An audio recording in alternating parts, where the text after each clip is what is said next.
শুক্রবারের বিশেষ আমল কি? শুক্রবারের অনেকগুলো বিশেষ আমল আছে। শুক্রবারের যে আমলটা সবচেয়ে বেশি পরিমাণে করতে হবে, বেশি পরিমাণে, সেটা হলো কি? দরুদ পাঠ করতে হবে।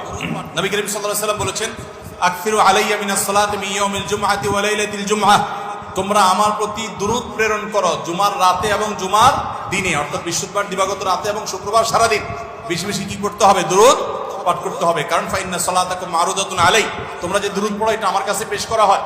এই জন্য ভাইরা বেশি বেশি শুক্রবারে দরুদ পাঠ করে, এটা হলো শুক্রবারের সবচাইতে গুরুত্বপূর্ণ আমল বলতে পারি। জুমার নামাজের পরে সবচেয়ে গুরুত্বপূর্ণ আমল হলো বেশি বেশি কি করা?